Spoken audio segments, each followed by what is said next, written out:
곡 아시나요? 네, 모르세요? 20대들은 잘 모를 수 있는데요. 30대들은 그래도 알 수 있는 곡이에요. 그 미생의 OST 가리워진 길이라는 곡입니다. 원래 원곡은 유재하라고 하는 가수의 곡이죠. 희망찬 꿈을 찾는, 인생의 길을 찾는, 미생의 시절을 살아가는 청년의 마음이 담긴 것 같다라는 생각을 하면서 저는 이 노래를 들어요. 청년의 때를 걷는 여러분, 젊은이의 시절을 걷는 여러분, 여러분의 인생의 길은 지금 어떠신가요? 질문 드리고 싶어요. 가사처럼 말이죠. 보일 듯 말 듯, 안개 속에 쌓인 길같이 느껴지기도 합니다. 잡힐 듯 말 듯 멀어져가는 길인 것 같기도 합니다. 분명 날 위해 멋진 길이 준비되어 있을 것만 같은데 아무리 둘러봐도 찾을 수 없는 심정이 들기도 하는 것 같아요. 후렴을 보면 이런 가사가 있어요. 그대여 힘이 되어 주오. 나에게 주어진 길 찾을 수 있도록. 그대여 길을 터주오. 가리워진 나의 길을. 이런 가사가 후렴에 있어요. 저는 이 노래를 들을 때마다 하늘을 향해 메아리치는 우리들의 마음 같다는 생각을 해요. 이 시대를 살아가는 젊은이들의 마음인 것 같다는 생각을 해요. 직업과 내 존재의 가치를 동일시하는 이 현대 사회에서 많은 청년들은 진로 선택에 대한 무거운 짐을 지며 살아가잖아요. 하지만 내가 간절히 원했던 일, 꼭 하고 싶었던 그 직업, 품었던 꿈이 있었는데, 그리고 간절히 하나님께 기도도 했는데, 여러분 그런 순간 있으셨어요? 내가 인생의 길을 찾으려 부단히도 달려왔는데 막상 그 길이 막혀서 다른 길로 나아가야 하는, 어쩔 수 없는 선택을 해야만 하는 그런 순간이 우리 인생에 꼭 찾아오더라고요. 그때 우리 이런 생각을 하죠. 내가 원했던 길은 이런 게 아니었는데 하면서 한 번도 가보지 않았던 그 가리워진 길을 향해 한 걸음 한 걸음 걸어가지 않나, 이런 생각을 했습니다. 오늘은요, 내가 원했던 길은 이게 아니었는데 싶은 이들에게 주시는 하나님의 메시지예요. 1차 선교 여행에서 방문했던 도시를 다시 돌아보며 바울 선교팀은 소아시아 지역에서 선교하고 있습니다. 결과는 매우 놀라웠어요. 5절 말씀 보시면요, 이렇게 써 있네요. 교회들은 그 믿음이 점점 더 튼튼해지고 그 수가 나날이 늘어갔다, 이렇게 기록되어 있어요. 튼튼해지고라고 번역된 이 단어는요, 에스테레운토라고 하는 헬라어입니다. 견고하게 되다, 든든하게 세워지다 라는 뜻을 가지고 있죠. 이 에스테레운토라고 하는 이 단어를 한번 분석해 보자면요, 수동태가 쓰였어요. 교회 스스로의 능력이 아니라 외부의 힘, 즉 하나님의 주권적인 능력에 의해서 그 교회가 세워지고 있다는 걸 드러내고 있고요. 또한 이 에스테레운토라고 하는 이 단어는요, 미완료 시제예요. 한 번에 그 교회가 완성된 게 아니고 끊임없이 멈추지 않고 점진적으로 그 교회가, 하나님이 세우신 그 교회가 견고해지고 있다라는 뜻을 담고 있죠. 또 한 가지는요, 이 에스테레운토는 복수형입니다. 뭘 의미해요? 그리스도인 한 사람 한 사람, 이 개인의 성숙이 아닌, 그것을 넘어서 교회 전체가 공동체적으로 복음 위에 든든히 세워져 가고 있다라는 뜻을 이 에스테레운토라고 하는 단어에 함축되어 나타나고 있어요. 그러니까 한번 종합해보면 이런 그림이죠. 지금 1차 선교 여행 때 방문했던 도시들, 그 개척된 교회들이 양적인 성장을 이뤘을 뿐만 아니라 질적인 성장도 함께 이뤄가고 있었다, 이런 의미예요. 복음 안에서 결코 흔들리지 않는 이 성장이 일어나고 있었단 말이에요. 또한 이 개척된 교회들을 통해서 이 사람들도 이 지금 개척한 이 교회 안에 있는 사람들, 바울에 의해서 복음을 받은 사람들이 이제 회심한 지 얼마 안 됐는데 얼마 되지 않아 복음을 전도하는 사람들이 된 거예요. 그래서 회심하는 일들이 생깁니다. 놀라운 일이에요. 1차 선교 여행 때 열매들이 찬란하게 피어나고 있는 순간이에요. 아마 바울에게, 선교사 바울에게 가장 찬란하고 영광스럽던 인생의 장면 아니었을까요? 내가 복음을 심은 곳에 열매가 납니다. 그 또한 열매가 자라나서 끊임없이 또 열매를 생산해냅니다. 와우.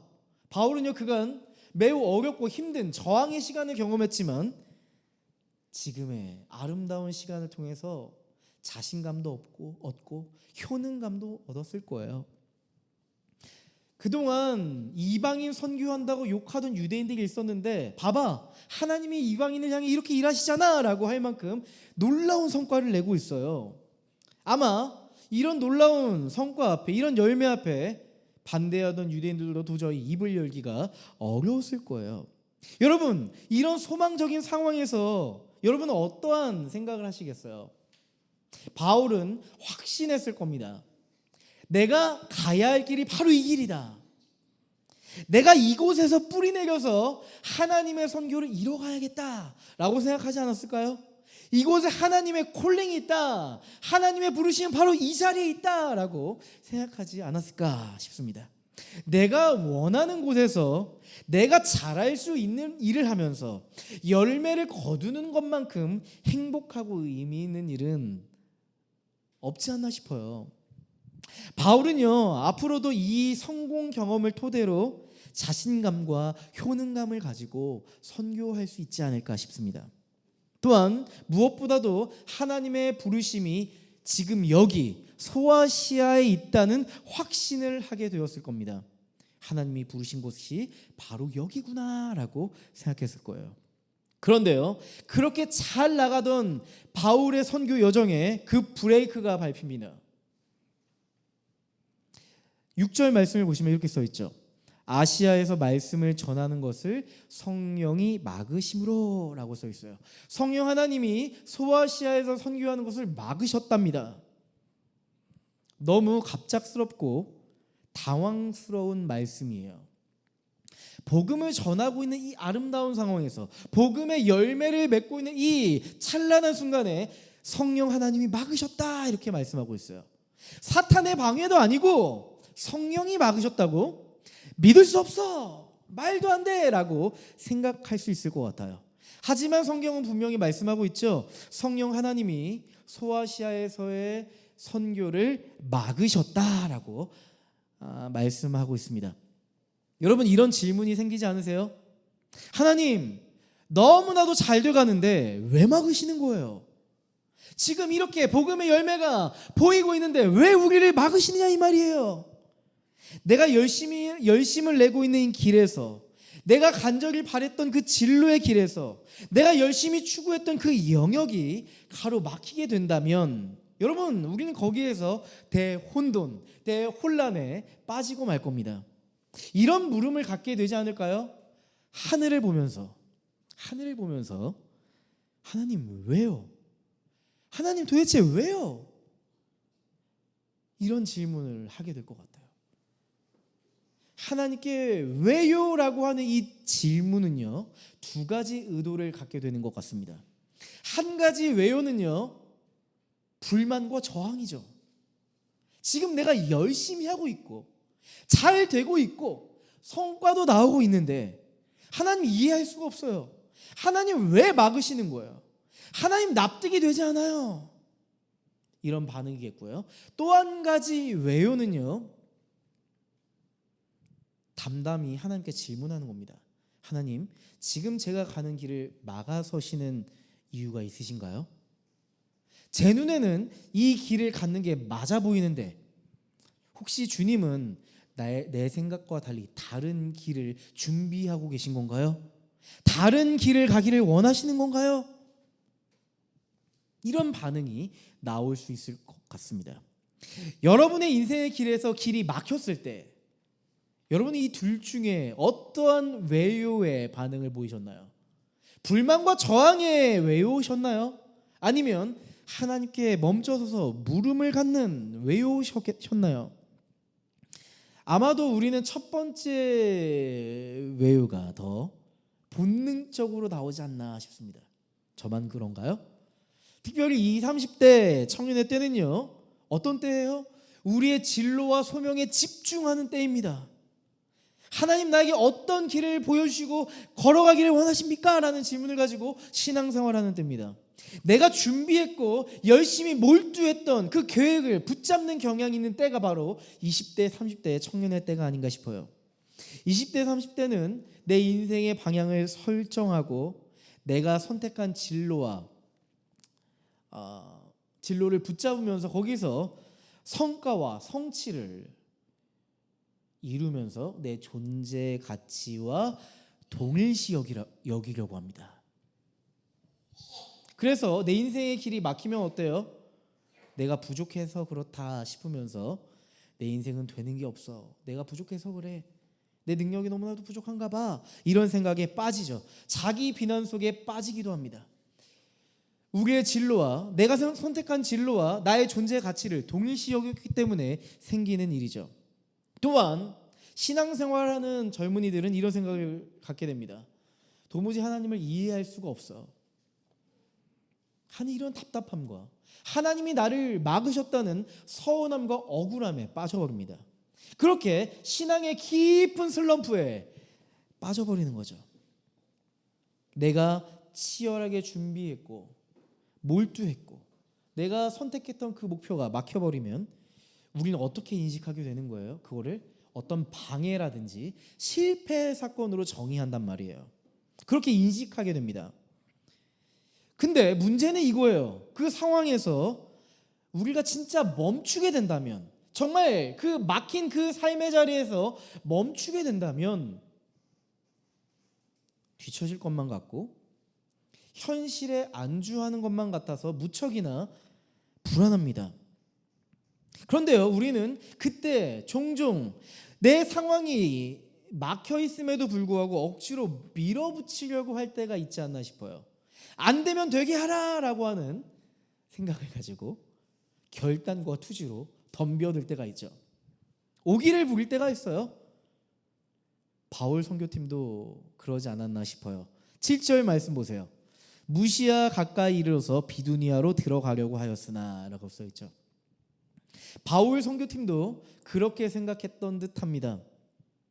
성령 하나님이 소아시아에서 말씀을 전하지 못하게 하셨을 때 그들이 이렇게 생각했어요. 그러면 다른 곳에 가서 선교하면 되지. 비두니아로 가서 선교하면 되지.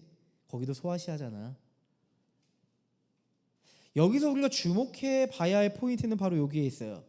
바울 선교팀은 하나님의 그 멈추라고 하는 그 사인을 보고 깊이 묵상하고 기도하면서 멈춰서지 않았다는 지점입니다. 그들은 곧장 무시아를 거쳐 비두니아로 향합니다. 그 7절의 하반부의 말씀 보실래요? 비두니아로 들어가려고 하였으나 예수의 영이 그것을 허락하지 않으셨다.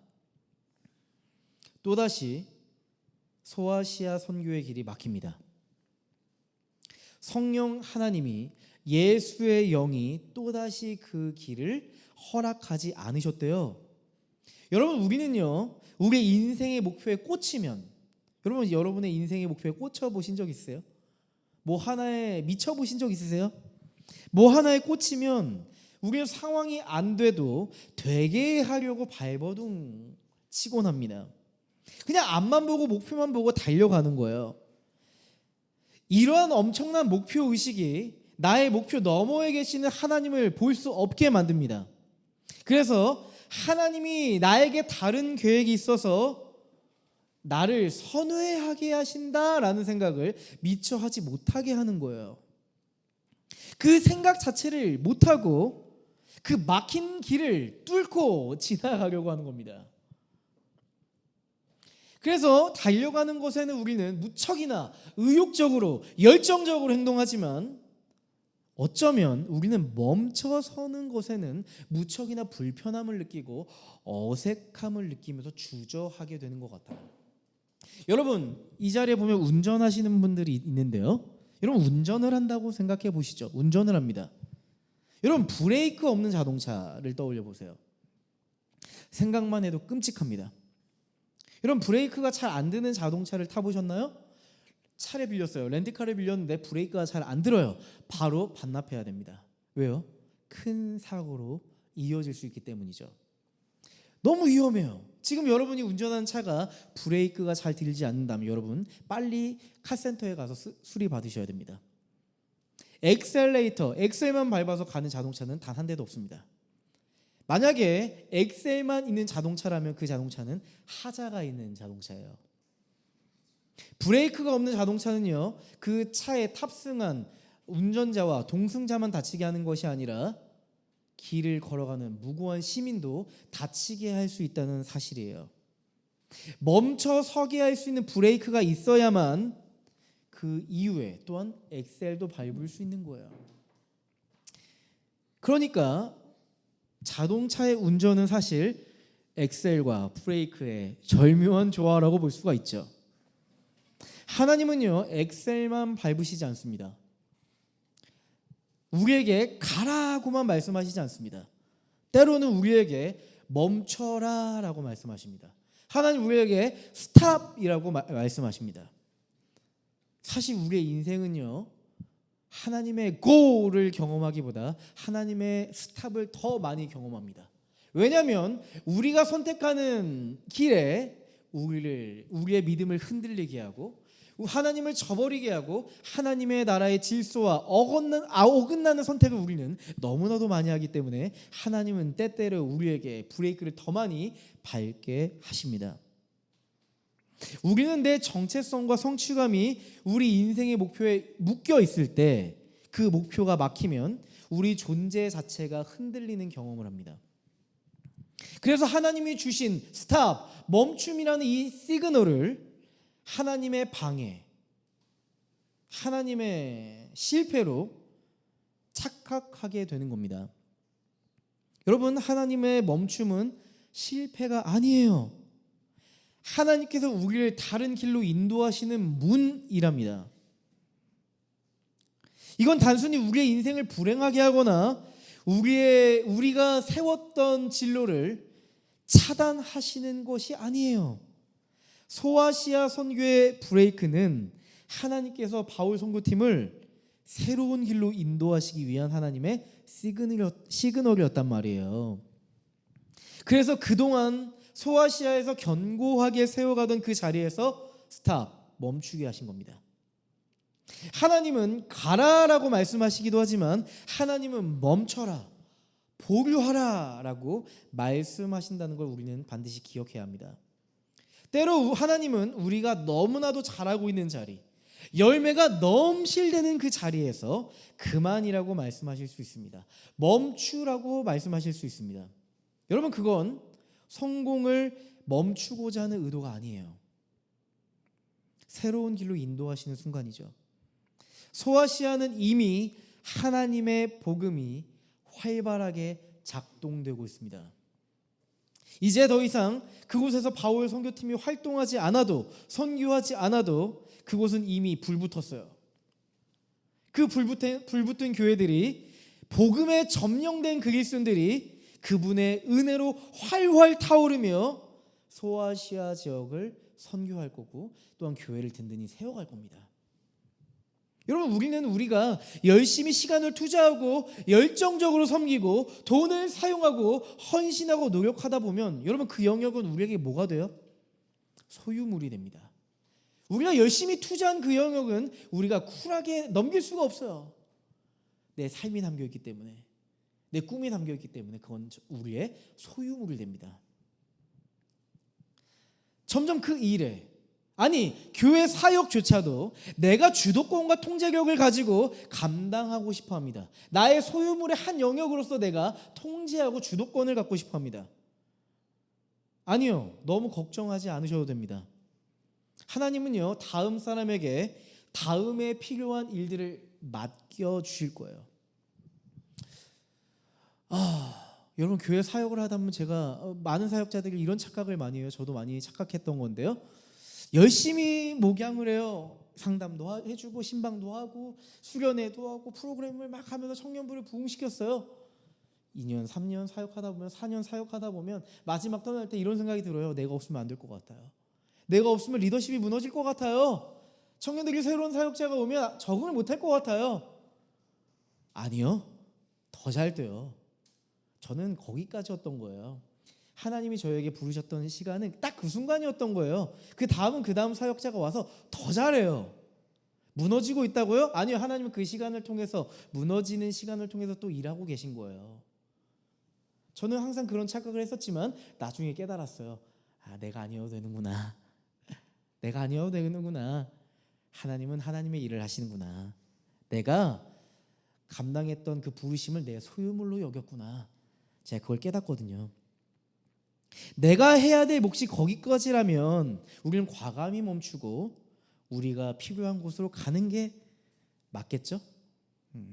그게 하나님이 맡기신 청지기의 자세가 아닐까 싶습니다. 청지기의 자세.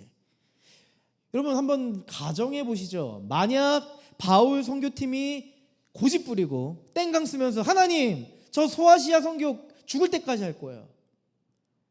선교를 멈추지 않았다면 마케도니아 선교, 유럽 선교의 첫걸음을 떼지 못했을 것이고,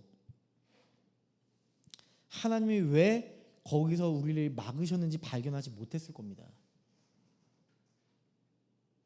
우리에게 하나님께서 막으신다고 생각을 한다면 우리는 하나님 앞에 질문하고 기다릴 줄 아는 마음이 필요한 것 같아요. 이건 단순히 인내심을 말하지 않습니다. 단지 인내심을 말하는 게 아니에요. 내 계획보다 하나님의 그 길이 더 완전하다는 그 신뢰가 우리에게 필요하다는 겁니다. 그 하나님을 향한 신뢰 위에서 내가 원했던 그 길이 막혀도 그 또 다른 길을요, 이 길 막혔으니까 차선으로 선택한다, 이런 인식이 아니고 그 길이 하나님이 주시는 최선이라고 여기고 걸어가게 될 수 있는 거죠. 바울 선교팀은요, 2번이나 성령 하나님의 막으심을 경험했습니다. 어느 날의 밤 환상을 경험해요. 9절 말씀 한번 다 같이 읽어볼까요? 9절 말씀 다 같이 한번 읽어보도록 하죠. 읽겠습니다. 시작.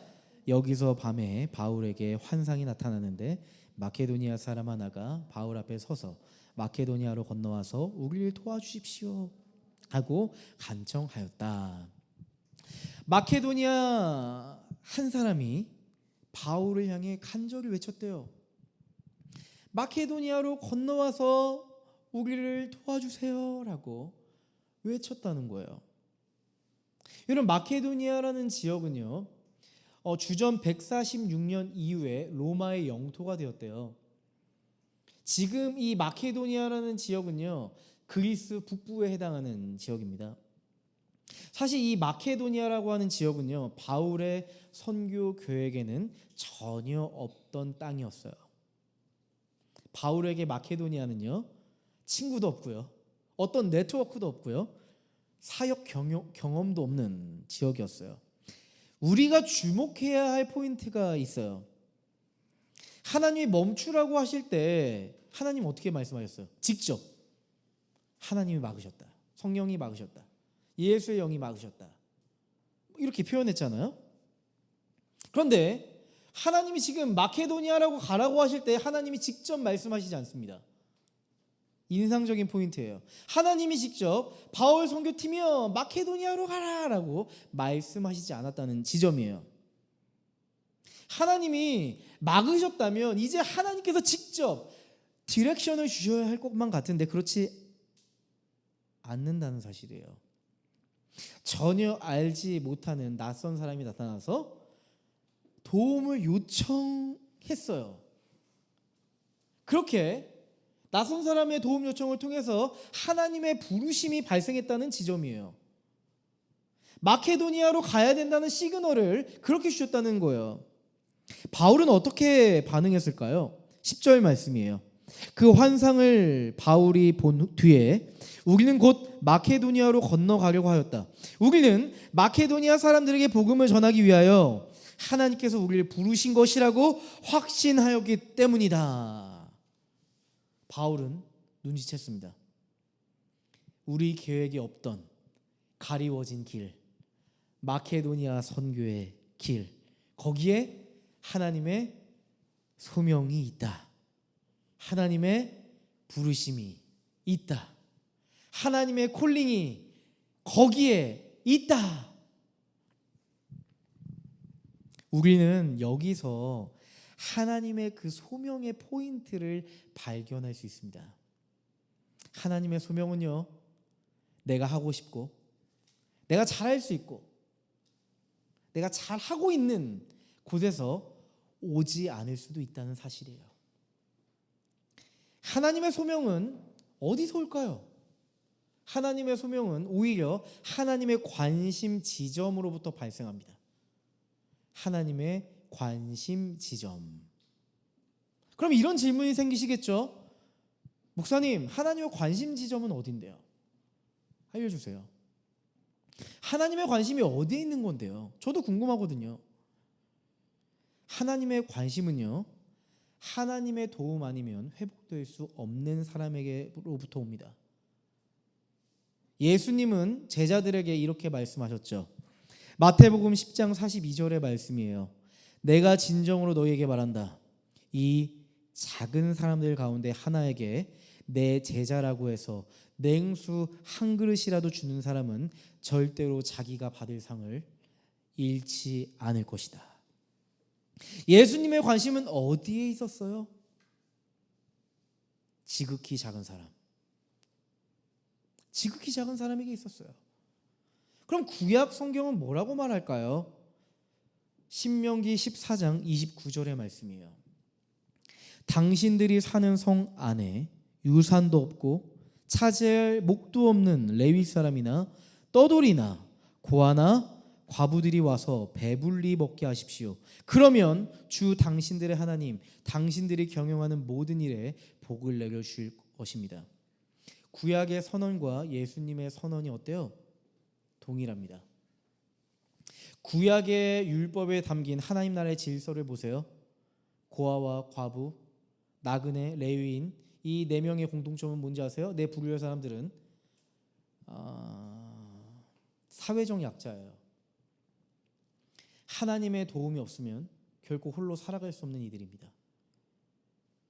그래서 하나님은 이스라엘 백성에게 철저하게 요구하십니다. 그들은 너희가 특별히 돌봐야 할 대상이다. 너희들이 지극히 관심을 갖고 돌봐야 할 대상이다. 그렇게 강조하세요. 그리고 또한 예수님도 또한 구약의 율법도 마지막에 이런 동일한 이야기를 해요. 지극히 작은 사람들을 돌보는 이들에게 한 가지를 약속하십니다. 너희가 그 지극히 작은 이들을 돌볼 때 너희가 받을 상을 잃어버리지 않을 거야. 예수님이 그렇게 말씀하셨고요. 또한 신명기에는 이렇게 말씀하고 있죠. 하나님은 너희가 경영하는 모든 일에 복을 주실 거야 라고 표현합니다.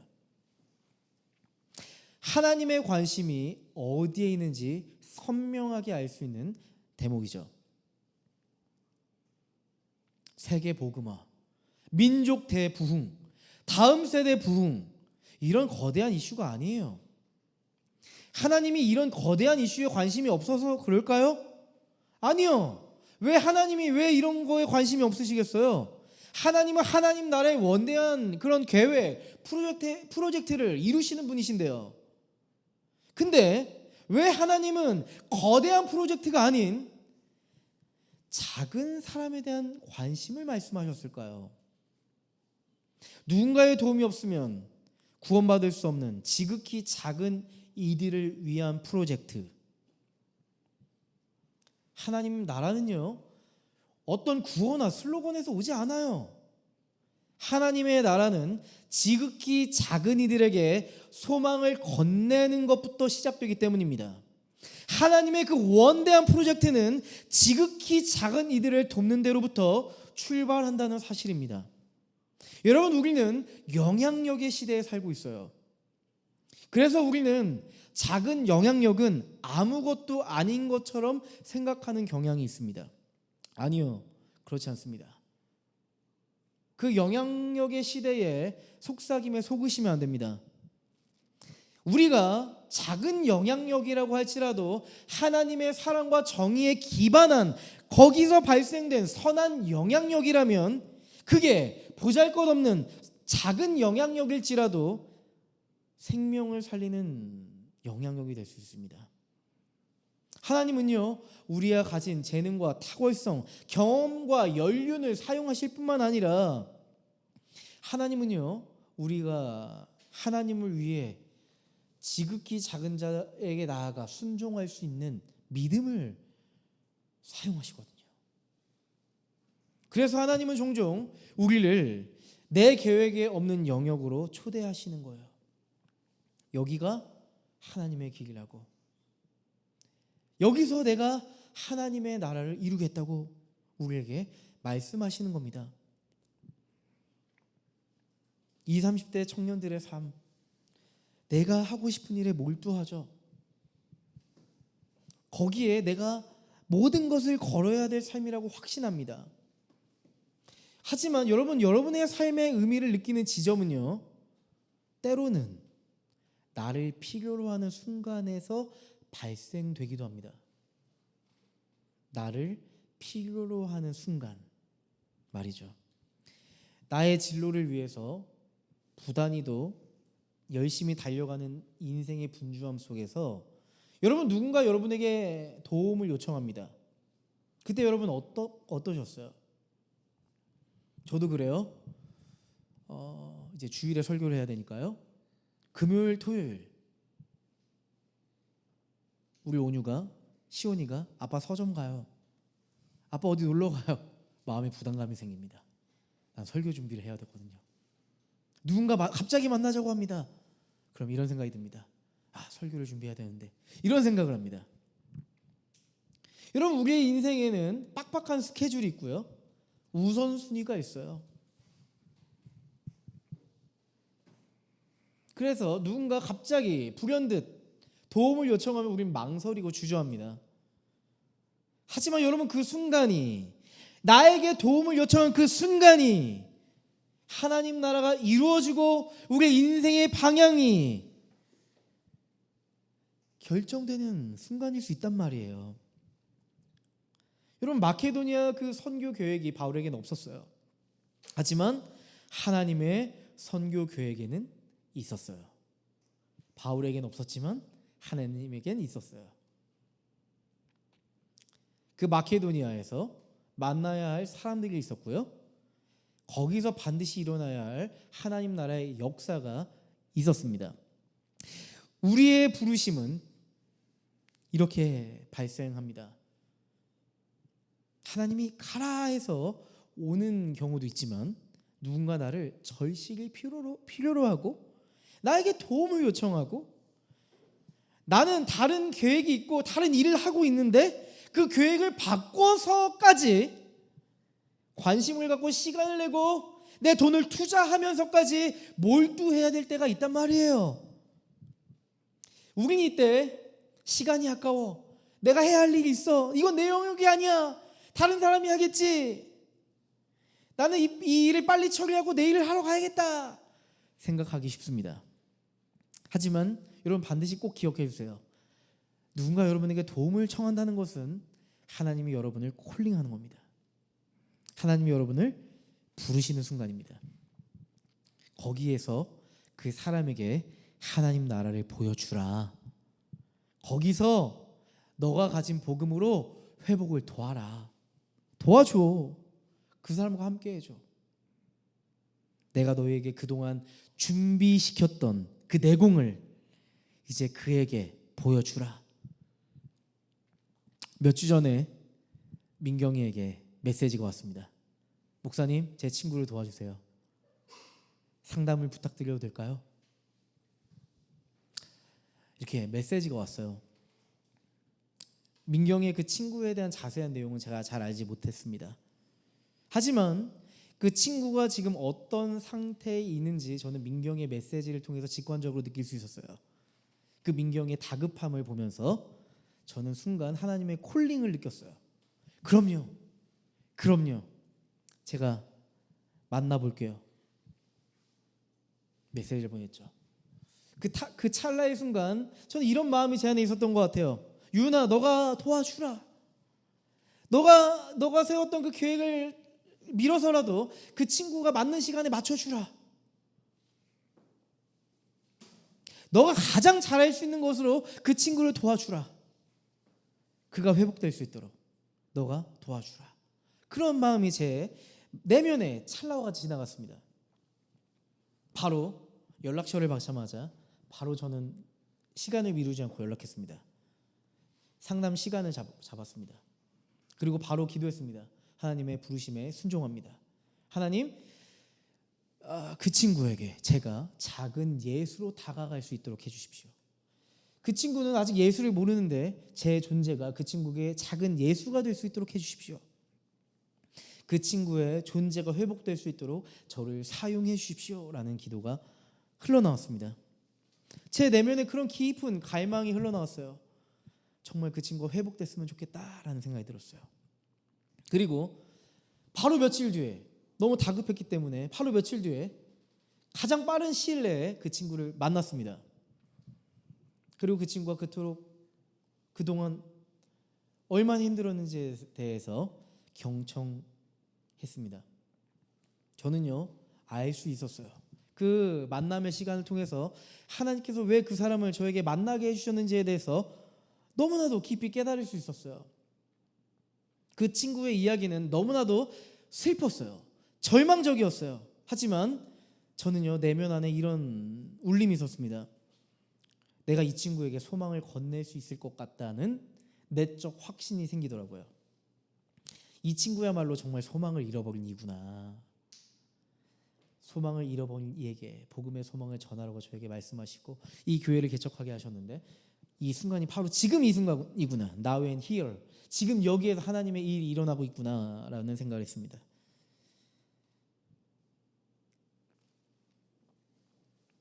저는요, 그 친구의 이야기를 들으면서요, 두 가지 감정이었어요.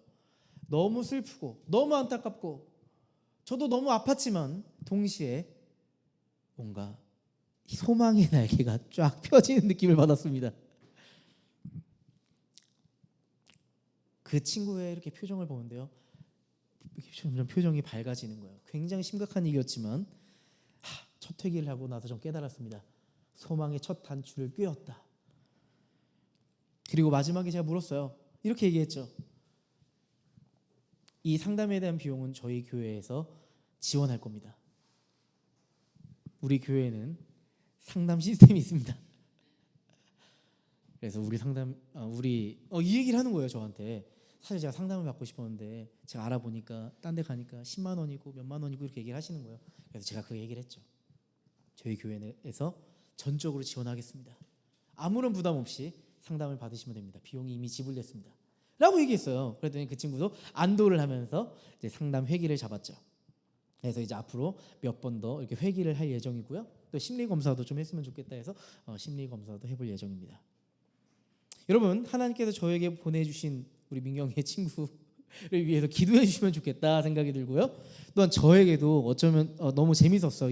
저도 이 오늘 설교를 준비하면서 하나님께서 저에게도 이 마케도니아 선교의 여정으로 저를 이끌어 가시는 것 같다 이런 생각을 했단 말이에요.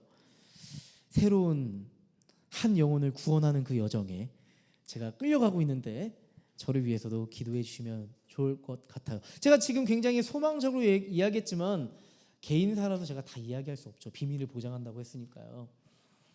근데 내용을 들어보면 쉽지 않을 거예요. 오랜 시간 겪었던 일이었으니까. 너무 힘들었으니까. 그래서 은혜가 필요한 거죠. 쉽지 않을 거예요. 하지만 하나님께서는 그 쉽지 않은 그 가리워진 그의 인생의 길에 하나님의 일을 보여주실 거라고 좀 믿어요. 하나님의 은혜가 그에게 임할 거라고 믿는단 말이에요. 나를 보내신 하나님께서 일할 것이다라는 그런 확신이 저에게 있습니다. 바울 선교팀은 이제 드로아에서 배를 타고 에게해를 건넙니다. 그리고 마케도니아라고 하는 큰 지역의 첫 도시, 첫 성 빌립보에 도착합니다. 11절 12절 말씀이에요. 우리는 드로아에서 배로 떠나서 사모드라게로 직행하여 이튿날 네아폴리로 갔고 거기에서 빌립보에 이르렀다. 빌립보는 마케도니아 지방에서 으뜸간 도시요 로마 식민지였다. 전 11절 말씀을 보면 이런 그림이 보여요. 바로 드로아에서 배로 떠나서 사모드라게로 직행했고 이튿날 네아폴리로. 그러니까 어떤 느낌이에요? 바로 빨리 지체하지 않고 주저하지 않고 하나님이 나를 부르신 마케도니아로 고고! 모든 스케줄 정리하고 1차 선교 여행지 내가 정리할 것도 없어. 부르신 곳으로 가. 이런 느낌이죠. 네, 바울 선교팀은 순종했습니다. 하나님의 부르심에 곧바로 응답했어요. 빌립보는 로마의 식민지였대요. 수도는 아니었는데 마케도니아의 관문, 첫 성이라고 말할 수 있는 도시였죠. 그렇게 빌립보에서의 그 유럽 첫 선교가 시작되는 거예요. 놀라운 역사적 현장이죠. 12절 13절 말씀입니다. 우리는 이 도시에서 며칠 동안 묵었는데, 이 도시는 빌립보죠. 이 빌립보에서 며칠 동안 묵었는데 13절 안식일에 성문 밖 강가로 나가서 유대 사람이 기도하는 처소가 입슴직한 곳에 찾아갔다. 여러분, 바울 선교팀은 안식일에 기도할 곳을 찾아다녔대요. 왜요? 여기는 전혀 모르는 도시니까 우리가 어디서 기도해야 될까 고민했다는 거예요. 근데 이제 여러 가지 제가 이제 책들을 찾아보니까 그 당시에 마케도니아 지역의 성들에 이런 글들이 써 있었을 거라는 거예요. 공인받지 않은 종교 행위 금지, 이런 경고문이 붙어 있었을 거라는 거예요. 그래서 바울 선교팀은 성 안이 아니라 성 밖에 나가서 이제 기도해야 했다는 거예요. 여기 보면 안식일에 성문 밖 강가로 나갔다라고 얘기하잖아요. 근데요, 그 당시 유대인들이 이렇게 로마 전역으로 흩어져서 살았었는데 회당이 없으면 유대인들의 국룰이 하나 있었대요. 뭔지 아세요? 강가 주변에 앉아서 기도했대요. 이게 국룰이었대요. 바울 선교팀도 그걸 알았던 거예요. 그래서 우리도 기도하려면 강가로 가자 해서 강가로 가는 거예요. 근데요, 강가 주변에 갔는데 기도 소리가 들려요. 여성들의 기도 소리였어요. 바울은요, 이때다 싶었죠. 그들에게 다가갔습니다. 저희는 어디서 온 바울이에요. 바울 선교팀이에요. 복음을 전하고 싶습니다. 그렇게 복음을 전했는데요, 유럽 첫 선교의 그 복음을 전한 대상이 굉장히 인상적이죠.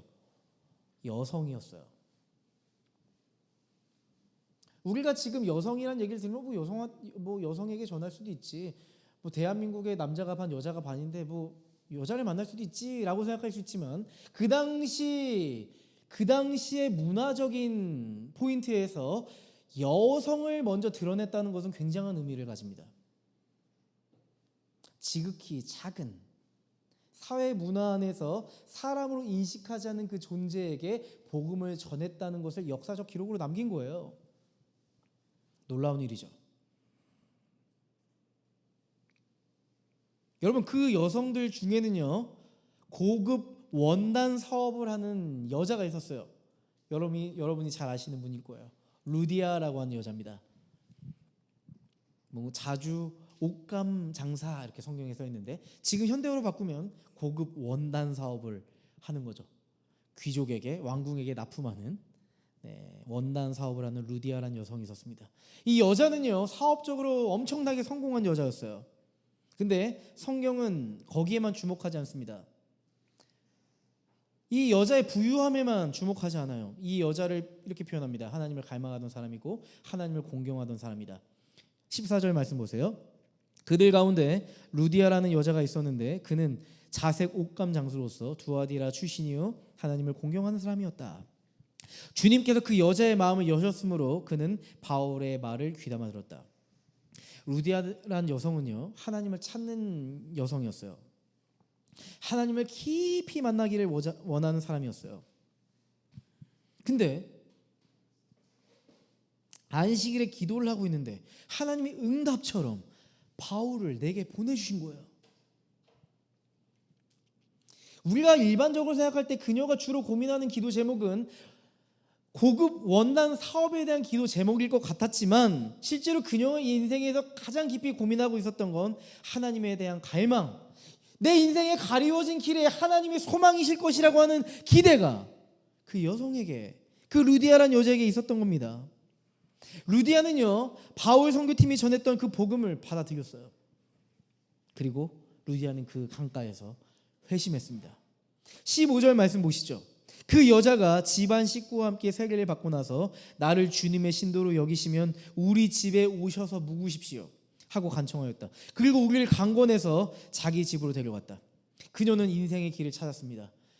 내 인생의 길이 가리워졌다고 생각했는데 복음을 만나고 나서 환하게 열렸습니다. 내가 원했던 길을 찾았어요. 사실 바울이 원했던 길은 빌립보가 아니었고 마케도니아가 아니었는데 하나님의 소명을 쫓아왔더니 한 여자가 자신의 길을 찾았습니다. 한 사람이 그동안 간절히 원했던 길을 찾았어요. 루디아는요, 회심하고 나서 너무 기쁜 나머지 그 바울 선교팀 전체를 자신의 집으로 초대합니다. 루디아는 내가 발견한 그 복음의 소망을 우리 가족들에게, 또 함께 살아가는 사람들에게 전파하고 싶었어요. 전달하고 싶었어요. 우리 가정에 그 복음을 심고 싶었습니다. 놀랍게도 바울이 전했던 그 복음이 루디아뿐만 아니라 루디아와 함께 살아가는 사람들과 그 가족들에게도 심기게 되었습니다. 바울은요, 공동체적인 선언으로 그 자리에서 예수의 이름으로 세례를 베풉니다. 이들이 빌립보에서 그리스도인이 되었다는 선언이었고 빌립보 교회의 시작이었죠. 루디아는 자신의 집을 오픈합니다. 이제 자기의 집은 뭐가 된 거예요? 하나님 나라를 살아내는 사람들이 거하는 처소가 됐습니다. 교회가 되었습니다. 아니요, 단순히 예배를 드리는 공간이 아니고 함께 하나님 나라를 살아내는 본거지가 됐습니다. 유럽 첫 선교의 오픈하우스가 됐습니다. 그렇게 바울 선교팀을 환대했고 첫 가정 교회가 된 거죠. 여러분, 하나님의 선교의 관점을 한번 보실래요? 여러분, 빌립보에서 사역하는 동안, 마케도니아 지역에서 사역하는 동안 바울 선교팀은요, 루디아의 집에 머물면서 안정적으로 사역할 수 있게 됐어요. 루디아가 원난 사업을 하면서 너무나도 잘 나가고 있잖아요. 그녀의 재정적인 도움을 받으면서 원활한 선교를 할 수 있게 된 거예요. 와우, 먼저 그 나라와 의를 구하라. 그리하면 너에게 모든 것을 도와여 주리라는 예수님의 말씀이 정말 현장에 보여지는 것만 같습니다. 인간의 계획으로는 결코 생각할 수 없는 초월적인 하나님의 인도하심을 느낄 수 있는 장면이죠. 명장면입니다. 하이라이트입니다. 하나님의 역사는 차선처럼 보이는 길을 최선의 시작점으로 바꾸셔요. 바울은 본래 소아시아 선교를 원했죠. 하지만 그 길에 막힌 끝에서 빌립보에서 루디아를 만났습니다. 그저 우연처럼 보였지만 사실은 철저히 준비된, 우연으로 가장된 하나님의 필연이었습니다. 하나님의 계획이었어요. 하나님은 우연처럼 보이는 그 일을 필연적인 사명으로 바꾸셨습니다. 루디아의 회심은 단순히 개인의 변화가 아니라 유럽의 복음화라고 하는 거대한 역사의 출발점이 되었어요. 루디아만 도움을 받은 거 아니죠? 루디아만 도움을 받은 게 아니에요. 바울에게도 선교팀에게도 엄청난 도움이 되었습니다. 루디아의 그 열린 마음으로 받아들인 그 회심은 바울 선교팀에게도 유럽 선교에 대한 희망, 소망을, 확신을 주었을 겁니다. 낯선 땅에서 얼마나 두려웠겠어요. 선교의 방향성을 잃어버린 것만 같은, 즉흥적으로 오긴 왔는데 과연 여기서 우리가 어떻게 될 수 있을까라고 하는 두려움이 찾아왔을 수도 있겠죠. 하지만 루디아 집안의 환대와 수용을 경험하면서 회복됐을 거예요. 위로를 하러 왔다가 하나님의 위로를 경험했을 겁니다. 내가 복음을 전하러 왔다가 그 바울 선교팀도 복음을 경험했을 겁니다. 하나님이 우리와 함께 하신다는 것. 이 루디아의 집은 루디아의 집일 뿐만 아니라 하나님의 집이라는 것. 하나님이 미리 그 루디아의 집에 가셔서 우리를 기다리고 계셨다는 것에 대해서 깨닫지 않았겠어요? 여러분, 우리가 새로운 길에서 불안을 경험할 때 누군가 여러분 옆에서 도와준다고 생각해 보세요. 여러분을 환영해주고 수용해주고 시간을 보내주고 같이 밥을 먹어주고 기도해준다면 여러분 어떠세요? 마음의 안도감을 가지고 안정감을 가지고 새로운 길에 도전을 할 수 있잖아요. 하나님은요, 앞으로 루디아의 그 도움을 통해서 바울 선교팀을 이끌어 가실 거고요, 2차 선교 여행을 이끌어 가실 겁니다. 여러분, 우리의 삶도 똑같아요. 우리가 갑자기 들어온 다른 사람들의 요청, 다른 사람을 도울 때 우리 이런 생각을 합니다. 내가 일방적으로 돕는다라고 생각합니다. 하지만 사실 우리가 그 사람을 돕고 회복시키고 소망을 건네는 그 관계 속에서 우리 자신이 하나님의 그 깊은 복음을 발견하게 될 거예요. 여러분, 우리가 제자훈련을 받잖아요. 교회 안에서 제자훈련은 12주, 15주, 10주, 8주 정해진 시간 동안 받는 게 아니에요. 여러분이 제자훈련을 받았다면 반드시 제자를 삼으셔야 됩니다. 그게 진짜 여러분이 제자라고 하는 증거가 되는 거예요. 하나의 코스석을 돈다고 제자가 되는 것이 아니라 우리가 제자됨을 배웠다면 그 제자됨을 우리의 인생을 통해서 흘려보낼 때 우리가 진짜 제자라는 걸 확인하게 되죠. 하지만 여러분, 우리가 시험에 들 때가 언젠지 아세요? 12주간의 긴 과제, 많은 도전을 통해서 제자훈련을 받았지만 아무것도 변화되지 않는 내 삶의 모습을 보면서 우리는 실망하게 되고요, 좌절하게 되고요, 회의감을 갖게 되고요, 제자훈련에 대한 무용론을 말하게 됩니다. 하지만 제자훈련을 통해서 성숙하게 된 우리의 삶을 통해 진짜 우리의 삶에 나아가 나에게 도움을 요청한 이들을 돕기 시작하잖아요. 진짜 제자로서 그들을 제자 삼기 위해서, 그들에게 소망을 건네기 위해서 우리가 움직이기 시작할 때 우리는 이런 생각을 합니다. 내가 진짜 제자구나. 내가 진짜 예수의 제자구나. 내가 진짜 작은 예수로서 살아가고 있구나. 하나님의 나라는 슬로건이나 말이나 교회 안에 갇혀있지 않고 교회 밖에서도 얼마든지 이루어질 수 있구나라고 하는 확신, 하나님의 말씀이 이루어지는 확신을 갖게 됩니다. 타인의 회복을 통해 여러분의 소명이 확실해지는 경험을 하게 될 겁니다. 여러분, 바울의 길은 처음부터 유럽 선교가 아니었잖아요. 그러나 그 길의 막힌 길의 끝에서 뜻밖의 소명을 발견하게 되었습니다. 그리고 거기서 하나님의 원대한 계획이 시작되었죠. 여러분, 우리의 인생도 마찬가지 아닐까요? 제가 사도행전을 설교하면서 항상 누누이 얘기하잖아요. 우리 인생의 현장은요, 선교지라고 말씀드렸잖아요. 우리의 인생은 선교의 역사라고 말씀드렸잖아요. 때론 내가 계획했던 길이 아닐지라도, 내가 본래 원했던 길이 아닐지라도 그곳에서 우리는 하나님의 길을 발견할 수 있습니다. 또한 그곳에서 하나님의 나라의 역사를 발견할 수 있습니다. 내가 걷고 있는 지금의 길에서 혹시 내가 원했던 길은 이게 아니었는데 싶으신 분이 있다면 하나님은 그 길에서도 하나님의 최선을 이루고 있다는 걸 반드시 기억하셨으면 좋겠습니다. 여러분, 하나님도 내가 원했던 건 이런 길이 아니었는데 싶으셨던 적이 있었습니다. 하나님은 아름다운 세계를 만드시고 그 아름다움의 한복판에 하나님 보시기에 가장 사랑스러운 존재를 만드셨죠. 바로 우리의 존재, 사람의 존재였습니다. 하나님은요, 날 닮은 존재와 더불어 그 아름다운 세상에서 살길 원하셨죠. 그게 하나님의 꿈이었습니다. 하나님의 소망이었어요. 그런데 하나님이 원치 않았던 일이 발생하죠. 하나님의 모든 계획이 틀어져 버리는 사건이 생기죠. 날 닮은 사람의 존재가 하나님을 떠나버렸습니다. 나의 사랑을 거절해버렸습니다.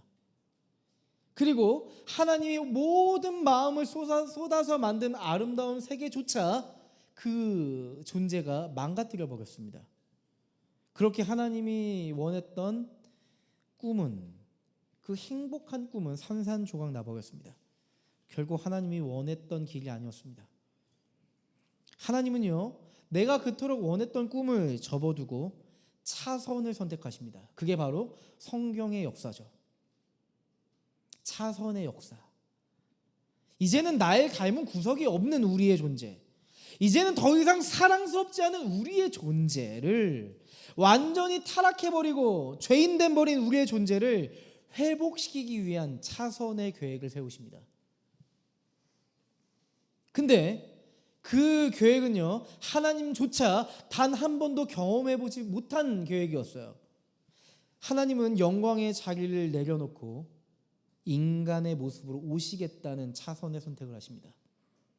마치 바울 선교팀이 본래 소아시아에서 선교하려고 꿈꿨지만 마케도니아 사람들이 도와달라 외치니까 그 소리를 듣고 본래 계획을 접고 새로운 길에 들어선 것처럼, 예수님은요, 죄로 아우성치는 우리의 메아리를 듣고 응답하는 심정을 가지고 인간이 사는 세상 가운데 오셨습니다.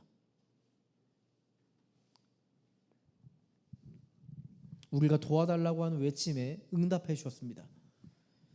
여러분, 우리가 우리를 구원할 메시아를 생각한다면, 여러분이 여러분의 인생을 살아갈 때 너무나도 힘들어요.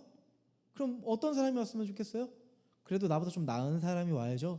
권력도 좀 가지고 있고 어떤 파워를 가지고 있고 내 삶을 이렇게 움직여줄 만한 뭐가 있어야 될 거 아니에요. 아무것도 도와줄 수 없는 사람이 와서 무슨 도움을 줄 수 있겠어요? 그죠? 우리를 구원할 메시아라고 한다면 우리는 이렇게 생각합니다. 절대적인 힘을 가져야 하고요, 거대한 권력을 가져야 되고요, 우리를 짓밟고 있는 세상의 악한 세력을 짓밟을 수 있는 엄청난 힘을 가져야 합니다. 모든 것을 갚아줄 메시아여야만 했습니다. 그게 우리가 그리고 꿈꾸고 원하는 메시아의 모습이고, 지금도 우리가 꿈꾸는 하나님의 모습이죠. 근데 예수님은 우리가 원하던 메시아의 모습이 아니었다는 사실이에요. 지극히 인간적이었고 한없이 연약했습니다. 가난했습니다. 사람들에게 멸시를 받았고 배척을 당했고 외면당했습니다. 가족들에게조차 외면당했습니다. 결국 그의 인생의 끝은 죽음이었어요. 십자가의 죽음이었어요. 결코 우리를 구원할 메시아의 모습이 아니었습니다. 하지만 예수님은 우리가 원하지 않았던 그 모습으로 우리의 존재의 구원을 이루셨습니다. 이사야 53장 3절, 4절, 5절 말씀이에요. 그는 사람들에게 멸시를 받고 버림을 받고 고통을 많이 겪었다. 그는 언제나 병을 앓고 있었다. 사람들이 그에게서 얼굴을 돌렸고 그는 멸시를 받으니 우리도 덩달아 그를 귀하게 여기지 않았다. 그는 실로 우리가 받아야 할 고통을 대신 받고 우리가 겪어야 할 슬픔을 대신 겪었다. 그러나 우리는 그가 징벌을 받아서 하나님에게 맞으며 고난을 받는다고 생각하였다. 그러나 그가 찔린 것은 우리의 허물 때문이고 그가 상처를 받은 것은 우리의 악함 때문이다. 그가 징계를 받음으로써 우리가 평화를 누리고 그가 매를 맞음으로써 우리의 병이 나았다. 아멘. 예수님의 그 십자가의 죽음은 겉으로 봤을 때 최악 같아 보였습니다. 실패 같았고 패배처럼 보였습니다. 하지만 하나님은 그 차선의 계획을 통해 우리의 존재의 완전한 구원을 이루셨어요. 여러분, 지금 우리가 걷고 있는 길이 내가 원했던 길이 아닐 수 있습니다. 차선 같고 돌아가는 길 같고 심지어 막다른 길에서 막힌 것만 같은 심정이실 수 있겠습니다. 하지만 예수님이 걸어가셨던 그 길처럼 여러분, 하나님은 지금 우리의 그 길을 통해서 일하실 거예요.